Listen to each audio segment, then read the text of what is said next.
Welcome back नाज़रीन। गुफ्तगू का आगाज करूंगा मैं सैयद आमिर अली शाह साहब। मैं आपकी तरफ आऊंगा सर। पीआई की निजकारी के हवाले से आप क्या कहेंगे सर? जो इस टाइम दुनिया के अंदर जो एयरबस A380 है उसकी कीमत तकरीबन $450 मिलियन है। और सर इन्होंने पूरी एयरलाइन हुकूमत ने इस 135 अरब के अंदर भेज दिया, उसके 75% शेयर। और जो वो उनका हुकूमत का कहना है कि उसके जो 25% जो शेयर है उनकी वैल्यू जो है वो तकरीबन 45 अरब रुपए है। तो सर आप क्या समझते हैं कि हुकूमत ने घाटे का सौदा किया, ये अच्छा सौदा किया? क्योंकि पीआई का खसारा तो था पाकिस्तान हुकूमत के ऊपर और हर दिन खसारे में जा रही थी। लेकिन सर सवाल यहां पे ये है कि जो बोइंग 777 है उसकी कीमत तकरीबन $300 मिलियन है और पाकिस्तान के पास तकरीबन वो 12 जहाज हैं। और सर जो एयरबस A320 है हमारे पास, वो तकरीबन पाकिस्तान के पास उसका भी फ्लीट बहुत ज्यादा और उसकी कीमत $100 मिलियन है। तो इस हिसाब से अगर सर जहाज की अगर हम कैलकुलेशन करें, प्राइसेस की कैलकुलेट करें, तो बेशक पुराने जितने भी पुराने हो तो सर इतना रेट फिर भी मुनासिब नहीं बनता, क्योंकि सर ये तो बहुत कम प्राइस के अंदर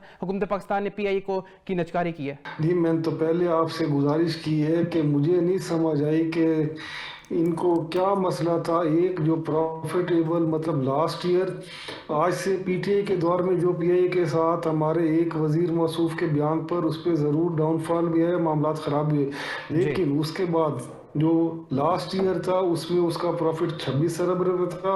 जी और इस साल पहले 6 मंथ का 11 अरब रुपए प्रॉफिट था। और जी अगले जो 6 माह थे इसमें न्यू ईयर भी आते हैं और समर हॉलीडेज भी आती हैं, जी तो उसमें अक्सर ये बहुत ही बिजी शेड्यूल होते हैं। इतने हमारे 64 मालिक के रूट्स थे, हमारे जो एसेट्स हैं तकरीबन अब 8 शहरों में इन्होंने पीआईए के हेड ऑफिस और ऑफिस उन्हें हैंड ओवर कर दिए, जिनकी मालियत 50 अरब से ज्यादा है। जी और मुझे नहीं समझ आ रही कि रातों रात क्या इन्हें जल्दी थी कि इन्होंने उसकी निजकारी करके उसे औने पौने ऐसे बेचे जैसे कोई मतलब चोरी का सामान, और को दे के बस निकलना चाह रहा हूं कि मैं दे के इसे यहाँ से भाग जाऊं। जी पता नहीं क्या जल्दी थी इन्हें कि पीआईए को निजकारी करके और हमारा एक कौमी असासा था उसे ख़त्म कर दिया गया और उससे मुल्क को महरूम, जिसने कई एयरलाइंस बनाई और उसमें अपना किरदार अदा किया, उनको पूरा मतलब आज प्रॉफिटेबल है। जी एमिरेट्स है और टर्किश एयरलाइन है, कितनी एयरलाइंस इन्होंने बनाई बना जी कर दी, पीआई ये नहीं बनाई। बिल्कुल इसमें ऐसा। बहुत ही काबिल और मेहनती लोग हैं, जी पता नहीं क्या मसला था। और जो इन्होंने उसके एसर्ट्स के साथ तमाशा लगाया है वो भी समझ से बालातर है। कम अज कम इसकी जो मिनिमम वैल्यू थी वो भी 2000 अरब रुपए बनती थी। जी इसका लोन भी अदा हो जाता आईएमएफ का और हमारे मुल्क का कुछ ना कुछ कर्जा भी उतर जाता। जी पता नहीं क्या इन्हें मसला था कि इन्होंने हजारों लोगों को बेरोजगार करके घरों में भेज दिए, प्राइवेट सेक्टर के हवाले कर दिए। आप देख लें कि हर चीज़ ही हम लोग प्राइवेट करते जा रहे हैं। पीआईए की हमने निजकारी कर दी है, स्टील मिल को हम दर पे हुए हैं कि इसे भी निजकारी करके तो इसे जान। इसी तरह अगली बार रेलवे की भी आ जानी है कि रेलवे की भी निजकारी करके पहले उसे अपग्रेड करेंगे, अपग्रेड करके जब वो प्रॉफिट में आएगी फिर उससे पता नहीं इनके पास से कुछ क्या मकासद है, सर कल को ये ना क्या हो जाए, गोल्स हैं जो ये कल अचीव को करना सर चाह रहे हैं, उन सर पे ये कर देंगे। इसी तरह हमारे हॉस्पिटल्स का आप देख लें कि जितने बीएचयू थे सारों को अपग्रेड करके तो इन्होंने उसके बाद आउटसोर्स कर दिया। सर नहीं समझ आती कि एक चीज बना के सही करके उसे दे देना। और पीआई तो माशाल्लाह बिल्कुल सही चल रहा था, जी तो उसमें तो कोई मसला नहीं था कि पीआई में कि उसे बेचा जाए आमिर अली और शाह अपना साहब, आप क्या ये नहीं एक समझते कि असासा ये खत्म कर दिया आमिर जाए। अली शाह साहब ये आप क्या बहुत ये नहीं बड़ी मुल्क समझते के साथ ज्यादती की है। सर आप क्या ये नहीं समझते कि कल को के भी हम एक्सपेक्ट कर सकते हैं कि अगर किसी निजकारी कमीशन ने ये कह दिया कि अब हमसे पाकिस्तान नहीं चल रहा क्योंकि आईएमएफ को इतना ज्यादा कर्जा है, कहीं पाकिस्तान की तो निजकारी नहीं हो जाएगी सर? वो हम उसी की तरफ जा रहे हैं। आपके सामने हांगकांग की मिसाल के चाइना ने कैसे ले लिया था उसे, जी आज वो कहाँ पहुंच गया। अब मेरे ख्याल में वो वापस रिटर्न भी होने हमारे भी वो अनकरीब हालात जिस तरह से जिस नैश पे गवर्नमेंट ये चल रही है, जी ये काम कर रहे हैं, लग तो ऐसे रहे कि हर चीज़ को इन्होंने निजकारी करके उसके बाद मुल्क को भी लीज आउट कर दें कि हम नहीं चला सक रहे, हमारे मामला सही नहीं, ये चाइना को दे दें या किसी और मुल्क को दे के तो हम अपना अलहदा उठ के जहाँ से हम, क्योंकि हमारा तो इंटरेस्ट है नहीं यहाँ पे। हमारा जो रूलिंग तबका है ना उनका यहाँ पे इलाज होता है, यहाँ ना उनका कुछ और होता है, सिर्फ जी यहाँ पे वो रूल करने के लिए आते हैं कि यहाँ रूल किया जाए। सर इनसे आप पूछे। और मैं यहाँ पे एक तस्दीक करना चाहूँगा, अभी आप पूछ तो पीआई कर रहे हैं लेकिन वहाँ पे मैं चौधरी नहीं, मेरे भाई हैं, जी हम लोग कोलीग्स हैं।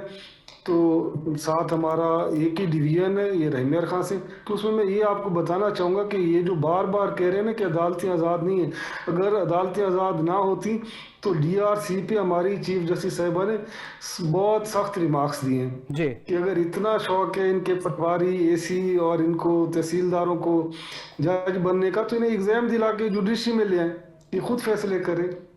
ठीक है अदालतें आज़ाद हैं, ये लोग अपना सही तरीके से उसे परसू करें, ठीक है केसेस का ट्रायल करें, तो बिल्कुल हमारी अदालतें आज़ाद हैं। और हमारी जो तरामीम हुई आईनी वो बिल्कुल सही है, उसमें कोई मतलब ये नहीं है कि जो 27वीं आईनी तरमीम हुई है, जो आईनी अदालत बनाई गई है, उसमें सुप्रीम कोर्ट में पहले इतना जो है रूटीन के हमारे जो क्रिमिनल केसेस हैं या दूसरे मामलात के केसेस हैं जी ज़मीनों के और दूसरे, तो उसमें सारे इतने पेंडेंसी थी कि उसके लिए ज़रूरी था कि एक आईनी बेंच बनाया जाए, र- और आईनी बेंच बना के उससे आइन का जो मसला हो, हमारे जो ठीक है हुकूमती मसाइल हो वो हल करे, और बाकी जो हमारे रोज़मर्रा के मामलात हैं उनको सुप्रीम कोर्ट ऑफ पाकिस्तान, अदालत आलिया और हाई कोर्ट हमारे अच्छे तरीके से उस पर काम ठीक कर है। राणा साहब ये बताइएगा, मौलाना फजलुर रहमान भी हुकूमत से नाराज नजर आ रही हैं सर, अगर इन्होंने भी सर PTI के साथ मिलकर एहतजाज की कॉल दे दी तो सर हुकूमत के लिए, हुकूमत की परेशानियों के अंदर इजाफा नहीं हो जाएगा सर?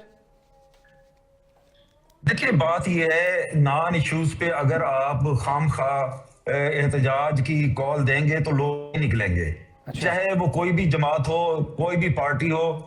जब भी लोगों ने समझा कि यहाँ इस मुल्क को वाकई कोई जेन्युइन मसाइल है, आप देख ले जब वकला की तहरीक थी, जब एतजाज एहसन साहब को लीड कर रहे थे, साफ निकल पड़ा था, जी ठीक है। और जब जब जरूरत पड़ी है लोगों को, वो निकले हैं। अब देखिए नॉन इश्यूज पे लोग समझदार हैं, लोगों को ऐसे पागल नहीं बनाया जाता जिससे लोग बाहर निकल आए। अपने बच्चे बाहर बैठे हैं, उनको क्यों नहीं बुलाते? एहतजाज वो आके करें। गरीबों के बच्चों को निकालते हैं, गरीब लोगों को बुलाते हैं और गलत बयानी करके, झूठ बोल के। आप ये देखें इनके जितने यूट्यूबर हैं, कौन सा सच्चा है मुझे बताएं? वो सिर्फ पैसे डॉलर कमाने के लिए झूठ बोलते हैं यूट्यूब पे बैठ के, जी ताकि वो पैसे कमा सके। गर्ज नहीं है कि अपने मुल्क का कितना नुकसान कर रहे हैं, अपनी कौम का कितना नुकसान कर रहे हैं, हम अपनी दुश्मनी कर रहे हैं अपने मुल्क के साथ। अस्तगफिरुल्लाह, यानी इतना तो हमें दुश्मन ने नुकसान नहीं पहुंचाया जितना ये हमारे यूट्यूबर है, इन्होंने हमारे मुल्क को, हमारी इज्जत को, जितना इन्होंने नुकसान पहुंचाया है। बाकी पहले बात हो रही थी जो प्राइवेटाइजेशन हुई है, देखें बात ये है, ये की बात हुआ था, सिर्फ हमारा नहीं, एयर इंडिया भी इसी तरह बिका था, और एक एयर मिनट इंडिया यहाँ को पे भी कोई आपसे लेने के बात लिए करना तैयार चाहूंगा नहीं था। शाहजहां उसको दुरानी भी साहब, जो मैं एक बात करना चाहूंगा, आप मेरी बात सुन ले कि मैं अपने भाई राना मनान साहब को कहना चाहूंगा कि प्लीज प्लीज मैं इनसे मिन्नत करता हूं कि जितने भी लोग 9 मई में मुलविस थे उनको करार वाकई सजा मिलनी चाहिए। बाकी हम अपने हर सियासी मामलात में एस्टेब्लिशमेंट का नाम लेके और फौज को बीच में धकेले तो ये अच्छा सर अमल आपका नहीं है। पॉइंट उनका आ गया अपना सैयद काम आमिर है, अली शाह और साहब, शुक्र सैयद अल्हम्दुलिल्लाह आमिर अली शाह बड़े साहब अरसे आपका पॉइंट बाद आ अल्लाह गया। ताला राणा ने अब्दुल हमें मनान जो साहब आप सिपह अपनी सलार बात कंप्लीट करें सलार सर। दिए वो हाफिज कुरान भी हैं, तो हमें उनको उनका अपना काम करने दें, मेहरबानी करें। ये मेरे दोस्त जो कुलीग हैं हर बात पे उन्हें ले आते हैं, उनकी बात करते हैं, उन्हें छोड़ दे। नहीं ये सर, वो बात प्राइवेटाइजेशन की बात कि कर ये रहे हैं क्या सर। कर रहे हैं। और ये मैं बताता चलूं, हमारे सदर साहब ने 18 में कहा था, 19 में जब PTI की गवर्नमेंट थी तो उन्होंने कहा हम लोगों ने तो हर अताब बर्दाश्त की है, जेलें भी बर्दाश्त की, ठीक है हर चीज बर्दाश्त की सैयद है। आमिर अली शाह साहब आप ये आपका जो पॉइंट कर आ रहे गया हैं सर। इस पे सर आप क्या, आपके साथ आमिर क्या अली होगा, शाह आप साहब, कैसे निभाएंगे? सर आपका और पॉइंट आज आ उनकी गया बात सर। तो सच साबित हो रही है कि PTI ने जो गड़ा खोदा था उसमें खुद वो गिरे हैं। ठीक है तो सर। इसमें मैं अपने भाई राना मनान साहब को कहूंगा कि काइंडली मेहरबानी करके ठीक है सर। बार बार हर बात में गिलानी फौज को, साहब, हमारी ठीक है जस्टिस को ना ठीक ले है आए, सर। अपनी बात करें, अपनी गवर्नमेंट राणा की साहब, कारकर्दगी की राणा बात साहब करें, आप ये अपनी बात बताएं कि कंप्लीट करें डिलीवरेंस सर। क्या है, ये PIA की क्या इनको इतनी जल्दी थी कि PIA की निष्कारी क्यों ठीक है की गई, ठीक है सर। हमारे हॉस्पिटल्स को आउटसोर्स क्यों किया गया, नहीं नहीं हमारे नहीं, अस्पताल को देखिए क्यों। अभी ये देखें कि कितने लोग आपके गिलानी खिलाफ, साहब, ये अभी बलदियाती इलेक्शन हो रहे हैं, लग समझ यानी आटा दाल का ठीक भाव है कि ठीक है किस तरह आप लोगों ने टीचर्स के साथ जो सैयद किया हुआ है उसकी आमिर अली पेंशन शाह गिलानी साहब, खत्म कर मुझे दिए, सर हर स्कूल सर पेप के हवाले करके आप दे रहे हैं। सर, अपने आपके 9th क्लास का रिजल्ट देख ले, मेरे भाई हैं, हम लोग बिल्कुल नेबर हैं, हमारे हल्के भी जॉइंट है, मेरे लिए निहायत मोहतरम है राना मनान साहब, मेरे ठीक है भाई हैं। ठीक है सर। लेकिन मैं तस्दीक कर दूं कि हम सियासत करें इस हद तक करें कि हम कल को हमने लोगों में जाना है। ये जी। सबसे बेरहम टाइम है। अगर PTI का टाइम गुजर गया, पीछे नून लीग का जो काफ लीग का सारी हुकूमतों के द्वार गुजर गए, तो ये भी बाकी जो ठीक है असर है इसने गुजर जाना है। सर। फिर हमने जाके लोगों को फेस करना है, बताना है सर कि हम आपका क्या पॉइंट आ गुफ्तगू गया करते सर रह गए और आमिर हमने अली शाह क्या क्या साहब। किया। सर आपका और पॉइंट आ हर गया दफा सर। जमात सर बदलना आपका भी कोई पॉइंट अच्छा आ गया काम नहीं होता। सर आपकी बात, सर आपका पॉइंट आ गया। राना अब्दुल मनान साहब आप बताइएगा, आप जो कह रहे थे सर। अच्छा सर, मैं चौधरी नईम साहब मैं आपकी तरफ जाऊंगा। सर आपने एक तरफ 8 फरवरी को मुल्क को बंद करने की बात कर दिया और आपने कह दिया कि हम 8 फरवरी को एहतजाज करेंगे और पूरे मुल्क को बंद करेंगे। दूसरी तरफ आप जमहूरियत को खोलने का मौकफ इख्तियार करते हैं। ये दोनों बयानियां सर बैक वक्त कैसे चल सकते हैं सर? देखें जी, जमहूरियत में हर किसी को राइट है पाकिस्तान में पुरअमन एहतजाज करने का।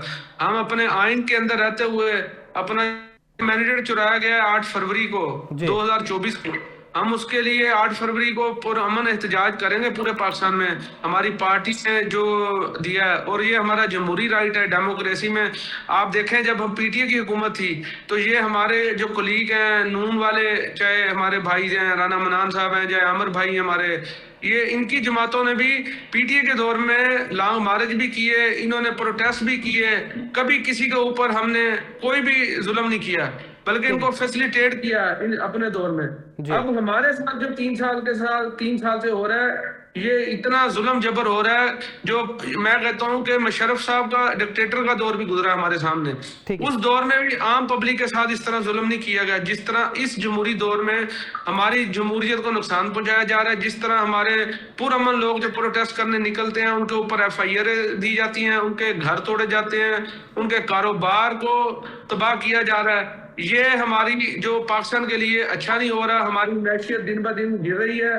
आप देखें कि पिछले 3 सालों में 30 लाख लोग हमारा पाकिस्तान छोड़ के बाहर के मुल्कों में चले गए हैं। और हमारी चाहे गवर्नमेंट के अदारे हैं, चाहे हमारे मुलाजमीन है किसी सेक्टर से, चाहे हमारे प्राइवेट लोग हैं जो बिजनेसमैन हैं, हर तबका इस गवर्नमेंट से तंग है जो हकीकत पे मबनी है। मैं कहता हूँ कि ये बस दुआ करें कि अल्लाह पाक हमारे पाकिस्तान पे रहम करे। ये कहते हैं इलेक्शन, मैं कहता हूँ ये अवाम जिस तरह के हालात चल रहे हैं, ये हमारे भाई अवाम में जाने के काबिल भी नहीं रहेंगे जब इलेक्शन आएंगे। वोट तो बड़ी दुख की बात है। और इन्होंने, हम समझते हैं कि इन्होंने ज़हन बना लिया हुआ है कि जिस तरह 8 फरवरी 2024 को हम 47 लेके असेंबली में पहुंच गए थे, शायद आगे भी ताहयात ऐसे ही असेंबली में हम जाया करेंगे। इसलिए इन्होंने अवाम से ला तलकी कर दी है, अवाम के मसाइल से ला तलकी कर दी है। अवाम जो है इस वक्त 2 वक्त की रोटी से परेशान है। ना वो अपने एजुकेशन अपने बच्चों को दिलवा सकते हैं, ना वो हेल्थ में जाके अपना इलाज करवा सकते हैं। मैं कहता हूँ कि इस तरह के हालात कभी भी हमने पाकिस्तान की तारीख में नहीं देखे जो आजकल चल रहे हैं हमारे पाकिस्तान के ऊपर। हर तबका इस गवर्नमेंट से तंग है, परेशान है। बस दुआ करें कि हमारे पाकिस्तान पे अल्लाह पाक रहम करे, हमारे लिए आसानियां पैदा करे और हमारी जो आपस की लड़ाइयां हैं उससे हमारे मुल्क का जो नुकसान हो रहा है उससे हम बच जाए हम सारे। ठीक है सैयद आमिर अली शाह साहब, ये बताइएगा पंजाब हुकूमत ने 2025 में ट्रैफिक कवानीन के अंदर तब्दीली की है। अच्छे इकदाम है सर, इसको हमें अप्रिशिएट करना चाहिए। लेकिन सर हेलमेट ना पहनने पे 2000 रुपए का जुर्माना और लाइसेंस ना होने पर 5000 रुपए का जुर्माना और FIR भी है। लेकिन सर इन्होंने पंजाब हुकूमत ने जो मगरबी ममालिक का जो ये मॉडल फॉलो किया है, उधर ये भी है कि सर जिस बंदे के पास नौकरी नहीं है उसको वहां पर रोजगार भी फराम किया जाता है और उसको रोजगार अलाउंस भी दिया जाता है। लेकिन सर जो हमारा यहाँ पे एक जो गरीब शहरी है जो सिर्फ में सिर्फ 1500 रुपए कमाता है, वो जुर्माने देगा सर या अपने बच्चों को खाना खिलाएगा? ये आपने मेरे दिल की बात कह दी। बहुत अच्छा पॉइंट आपने पूछा मेरे से। तो मैं तो ये कहना चाहूंगा कि जो ये ट्रैफिक रूल्स में अमेंडमेंट करके जुल्म किया जा रहा है पेट्रोलिंग, हमारे जो हुकूमती अरकान है, वज़रा साहबान है, वो टीवी पर तो आके बयान देते हैं कि जी हमने सबको रोक दिया, कोई चलान या कोई ना करे। बल्कि हमारे यहाँ पर जो चेक पोस्ट हैं, यहाँ पे 15 वाले यहाँ पे जो मौजूद होते हैं या पेट्रोलिंग पुलिस वाले हैं, उनको बकायदा हर चेक पोस्ट पे हर घंटे 2 घंटे बाद मैसेज आते हैं। लास्ट मंथ था इनका टारगेट कि हर चेक पोस्ट वाले ने जो चौकी है उसने 200 चलान काटने हैं। इसमें उन्हें कहा जाता था कि इतनी आपने कारों का चलान करना है, इतने ट्रक्स को रोकना है, इतने मोटर बाइक का चलान करना है और इतने ट्रैक्टर वालों को रोकना है। कभी वो हमें गन्ने का जब सीजन आता है तो ओवरलोडिंग के सिलसिले में हमें ओवरलोडिंग के चक्कर में, जब जैसे आजकल चल रहे कि हमारा दिसंबर का एंड है, तो उन्होंने अब धड़ाधड़ हमारे ट्रैक्टर ट्रालों के चालान काटने हैं, उन्हें फाइन करने, और 15-15 हजार। आप बताएं एक ट्रैक्टर ड्राइवर की जेब में कहाँ से 15 हजार आ गया कि उसे वहां पे रास्ते में रोके 15। और इसी तरह मोटर बाइक पे जो जा रहे होते हैं, हेलमेट का चालान आप इमेजिन करें कि 2000 हेलमेट का चालान है भाई। अब जो आदमी अपने घर से निकलता है, घर से बाहर जाने पे उन पे निकलते ही उनके बाहर पुलिस बाकायदा पिकेट्स लगा के ठहरे होते हैं, पेट्रोलिंग वाले, दूसरे पुलिस वाले, आम सिपाही ठहरे होते हैं, रजाकार ठहरे होते हैं, जो रोक के उन्हें पकड़ के थाने में बंद कर देते हैं कि आपने हेलमेट नहीं पहनी हुई। ठीक है, हेलमेट के ऊपर, और जो हेलमेट पहले मार्केट में दस्तयाब थी 1500 से लेके 1200 तक, 1800 तक, इस कानून के चक्कर में आके वो जो भी लोग से पूछ ये बिजनेस शुरू किया है जिन्होंने हेलमेट्स अपने बेचने थे, तो हेलमेट 6000 तक का बिका है। और जब अब लोगों ने हेलमेट्स खरीद लिए तो अब कहा जा रहा है कि जी हमने हेलमेट पे भी चालान में नरमी कर दी है, तो उसको हमें हमारी जो सिख कम्युनिटी है, अकलियत है, उसके शेल्टर लेके, कवर लेके कि जी उनकी पगड़ी होती है। आप बताएं हमारे शहर में तो कोई सिख नहीं, हमारे भावलपुर में कोई सिख की इतनी कम्युनिटी कोई नहीं, डिवीजन में मतलब कोई नहीं। तो हमें जो पहले इतना रगड़ा निकाला गया हमारे लोगों का, रोज के लाखों रुपए हमारे शहरों की जेबों पे डाका डाला गया, उसका कौन अजाला करेगा। इसी तरह मैं आपको आपके तवज्जुह से बात करता चलूं कि हमारे जो यहाँ पे रेडी बान है, अभी उनके लिए शामत है। हमारे पास उस शरीफ शहर में, मेरे हलके में, मेरी कॉन्स्टिट्यूशन में कोई इंडस्ट्री नहीं है जो 12 महीने चले और लोगों के लिए कोई रोजगार का सिलसिला हो। अक्सर लोग या शॉपकीपर हैं या शॉप्स हैं, या फिर अक्सरियत रेडी बानी करते हैं, रेडियां लगाते हैं कि अब उनसे रेडियां खींच के उन्हें कहा जा रहा है कि आप नई रेडियां लें जिन पे तस्वीरें लगी होंगी, जो आपको पंजाब हुकूमत फराम करेगी, और फिर उसके आप पैसे जमा कराएंगे।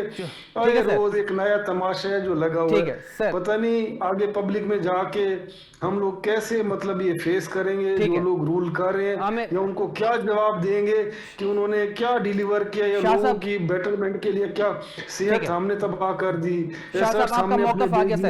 तालीम को तबाही हमने लगा दी। शाह साहब आपका मौक़िफ़ आ गया। दुनिया में रह रहे हैं कि किसकी बात करते हैं, मुझे नहीं समझ आता कि किस तरह ये मतलब पंजाब को, जो कि आधा पाकिस्तान से भी ज्यादा आबादी है, 13 करोड़ की आबादी को जिस तरह से ट्रीट किया जा रहा है।